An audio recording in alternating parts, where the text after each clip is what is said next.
नमस्कार दोस्तों स्वागत है आपका विचारों के मंथन में, जहां हम विचारों का करते हैं मंथन और पाते हैं जीवन में नई दिशा। दोस्तों आज 2025 ख़त्म होने पे है।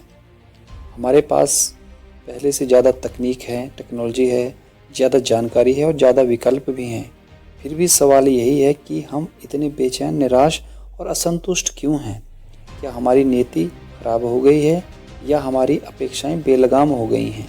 दोस्तों आज का यह वीडियो कोई मोटिवेशन नहीं, कोई दर्शन नहीं, बल्कि एक सच है जो शायद आपको असहज कर दे, लेकिन सोचने पर मजबूर कर देगा कि हमें अपनी चिंता, निराशा और असंतुष्टि के बारे में सोचना चाहिए। क्यों है और कैसे ये ज़्यादा बढ़ती जा रही हैं। भाग 1 में बात करते हैं दोस्तों 2025 की वास्तविकता, हमारी अपेक्षाओं का विस्फोट। दोस्तों 2025 में हमारी अपेक्षाएं सोशल मीडिया की स्पीड की तरह बढ़ रही हैं। हमें दोस्तों 25 की उम्र में सफलता चाहिए, 30 की उम्र में स्थिर करियर चाहिए, हर समय हम खुश दिखना और रहना चाहते हैं, हर प्रोडक्टिव करना चाहते हैं। इंस्टाग्राम हमें तुलना सिखा रहा है, लिंक्डइन हमें दबाव दे रहा है, एआई हमें महसूस करा रहा है कि हम पीछे छूट रहे हैं। दोस्तों अपेक्षा अब ज़रूरत नहीं, प्रतिस्पर्धा यानी कंपटीशन बन गया है। भाग 2 में बात करते हैं नियति क्या है और क्या नहीं। दोस्तों नियति का अर्थ यह नहीं कि सब कुछ पहले से लिखा है। नियति का अर्थ है आपका जन्म कहाँ हुआ, आपके शुरुआती संसाधन क्या थे, समय की परिस्थितियाँ क्या थी।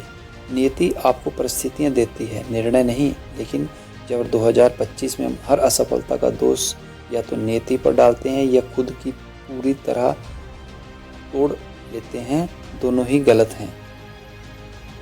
आइए दोस्तों भाग 3 में बात करते हैं टकराव, जब अपेक्षा नियति से लड़ती है। दोस्तों आपने पूरी मेहनत की लेकिन रिजल्ट वैसा नहीं आया। आप योग्य थे फिर भी मौका नहीं मिला। यहीं से मन कहता है मेरी नियति ही खराब थी, मेरी किस्मत ही खराब थी। दुख नियति से नहीं, अपेक्षा से आता है। दोस्तों अपेक्षा कहती है इतनी मेहनत के बाद यही मिलना चाहिए था, लेकिन जीवन कहता है हर प्रयास का फल तुरंत नहीं मिलता, इसमें समय लगता है। अब दोस्तों भाग 4 में बात करते हैं 2025 के ख़त्म होते की नई पीड़ा जो है वो है ओवर थिंकिंग और बर्नआउट का डर। आज लोग दोस्तों थके हुए हैं कि शारीरिक रूप से नहीं थके, मानसिक रूप से थके हुए हैं। उसका कारण है हर समय भविष्य की चिंता। क्या मैं पर्याप्त हूँ?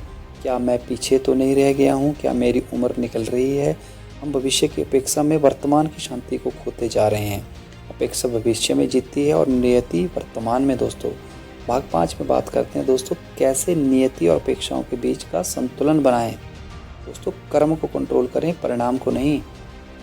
2025 के जाते जाते सबसे बड़ी मानसिक आज़ादी यही है कि हमें अपने एक्शन को कंट्रोल करना, उनको देखना है। हम रिजल्ट को कंट्रोल नहीं कर सकते। अपेक्षा को लचीला बनाएं। दोस्तों लक्ष्य रखें, जिद नहीं। और अगर आपका लक्ष्य आप अचीव नहीं कर पा रहे तो उस लक्ष्य में कुछ चेंज करें और उसको अचीव करने की कोशिश करें। नेक्स्ट पॉइंट है दोस्तों नियति को बहाना नहीं, संदर्भ समझें। दोस्तों आप देर से शुरू कर सकते हैं लेकिन गलत दिशा में नहीं। इसलिए ऐसा ना सोचें कि मैं लेट हो गया हूँ। अगर लेट भी आप हो गए किसी काम को करने के लिए, उसे शुरू करें और उसको पूर्ण करें। ये ना सोचें कि मैं लेट हो गया हूँ।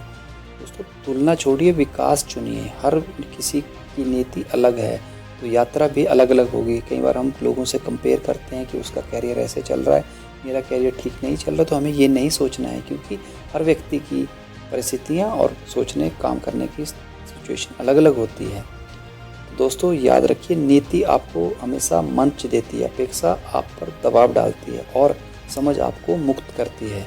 2025 में सबसे बड़ा कौशल स्किल होगी एआई सीखना नहीं है, बल्कि अपेक्षाओं को संभालना है, उनको मैनेज करना है, यानी अपनी एक्सपेक्टेशंस को मैनेज करना है।